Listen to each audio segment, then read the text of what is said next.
یہ باہمی ہمدردی کا مہینہ ہے، شہر یزاد فیہ رزق المومن،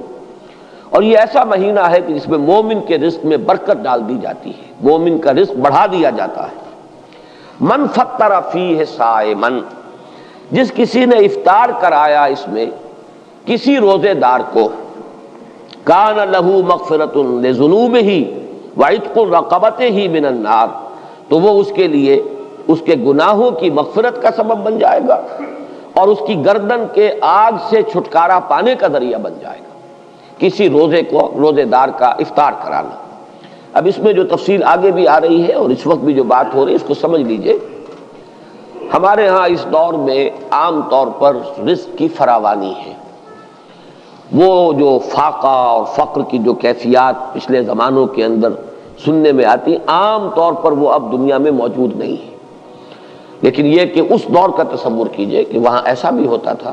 کہ کسی کے پاس کھانے کو کچھ بھی نہیں ہے، خود اپنے لیے بھی کچھ نہیں ہے، ہو سکتا ہے کہ وہ صرف کہیں سے کوئی تھوڑی سی دودھ کی لسی بنا کر بیٹھا ہو روزہ افطار کرنے کے لیے اور اس کے پاس خود کچھ نہ ہو۔ اس حالت میں کوئی اور شخص جس کے پاس یہ بھی نہ ہو، اگر اس کے پاس آتا ہے تو وہ اپنے اس تھوڑی سی لسی میں سے اگر اپنے کسی اور بھائی کو بھی کچھ پلا دیتا ہے 2 گھونٹ، تو اس کا جو اجر و ثواب اس وقت اس پس منظر میں ہے اس کو ذہن میں رکھیے۔ باقی ہمارے ہاں جو بھی اس وقت ریل پیل ہے، اس ریل پیل میں اگر آپ یعنی روزہ افطار کرنے کی محفلیں روزانہ بھی منعقد کر لیں اور افطاریاں کرائیں اور بہت اعلیٰ افطاریاں کرائیں تو اس کو اس حساب میں شمار نہ کیجیے۔ بہرحال وہ اپنی جگہ پر ہے، اس کو انسان احباب کے ساتھ محبت کے اضافے ہی کے لیے کرتا ہے، اور وہ محبت خالص اللہ کے لیے، اللہ کے دین کے لیے، اس کا اپنی جگہ پر اجر و ثواب ہوگا۔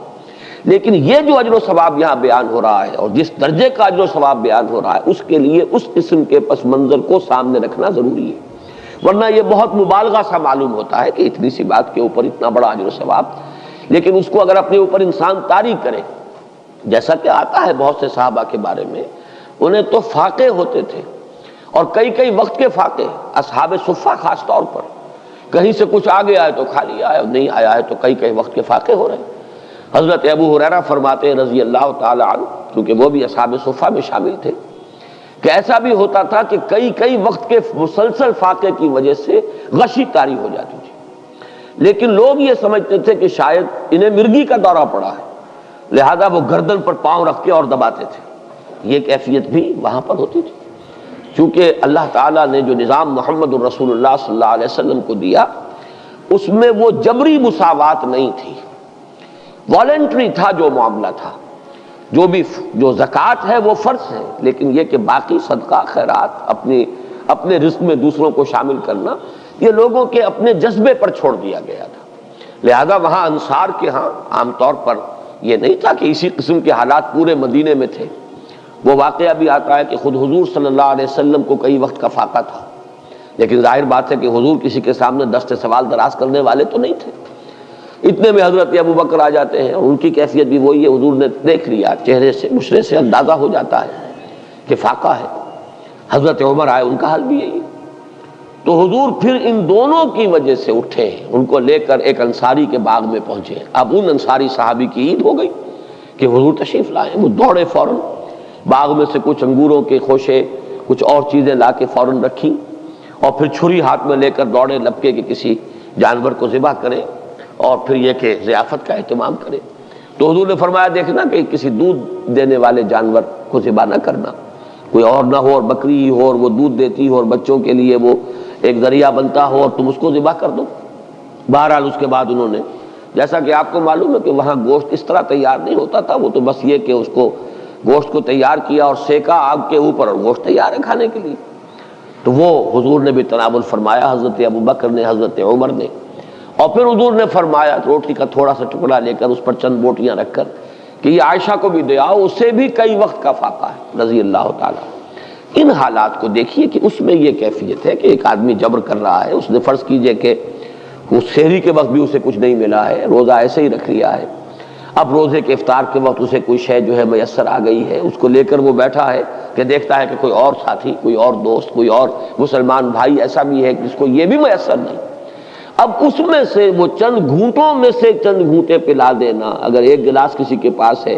تو اس میں سے 2 گھونٹ پلا دینا واقعتاً اس کا اجر و ثواب جو ہے وہ وہی ہوگا جو حضور صلی اللہ علیہ وسلم بیان فرما رہے ہیں۔ تو فرمایا من فطر فیہ صائما کان لہ مغفرۃ لذنوبہ وعتق رقبتہ من النار وکان لہ مثل اجرہ من غیر ان ينتقص من اجرہ شیء، اور اس افطار کرانے والے کو بھی روزہ رکھنے والے کے برابر ثواب ملے گا، بغیر اس کے کہ اس روزہ رکھنے والے کے ثواب میں کوئی کمی ہو۔ اس کا اپنی جگہ پر اجر و ثواب رہے گا، لیکن جس نے افطار کرایا ہے اس کو اس کے برابر اجر مل جائے گا۔ قلنا یا رسول اللہ، ابھی حضرت سلمان فارسی فرما رہے ہیں کہ ہم نے عرض کیا ہے اللہ کے رسول صلی اللہ علیہ وسلم، لیس کلنا یجد ما یفطر بہ الصائم، حضور ہم میں سے ہر ایک کو تو یہ مقدرت حاصل نہیں ہے کہ جس سے وہ روزہ کسی روزے دار کا روزہ افطار کرا سکے۔ ہم پر تو خود جو ہے بہت فقر کا غلبہ ہے، ہم بہت احتیاج کی کیفیت ہے۔ لیس کلنا یجد ما یفطر بہ الصائم، فقال رسول اللہ صلی اللہ علیہ وسلم،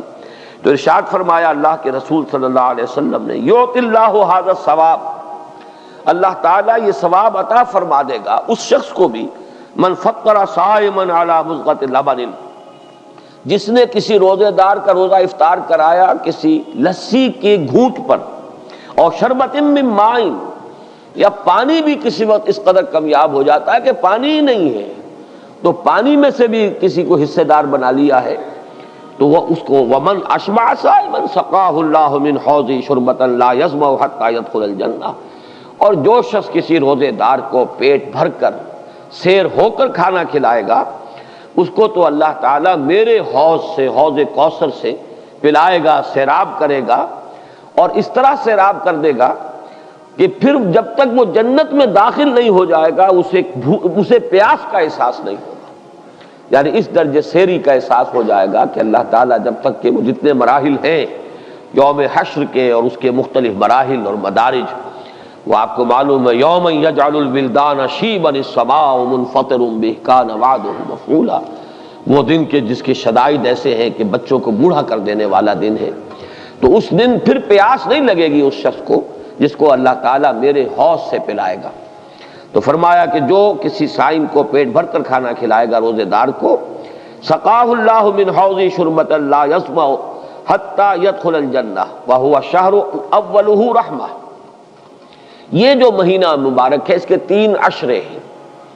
پہلے عشرے کے بارے میں فرمایا وہ اللہ تعالیٰ کی رحمت کا مظہر ہے،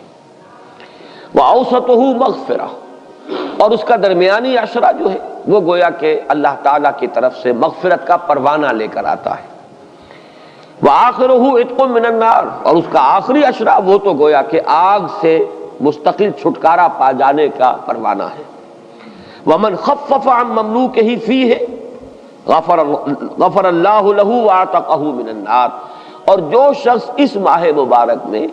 اپنے کسی غلام کی مشقت میں کمی کرے گا، تخفیف کرے گا،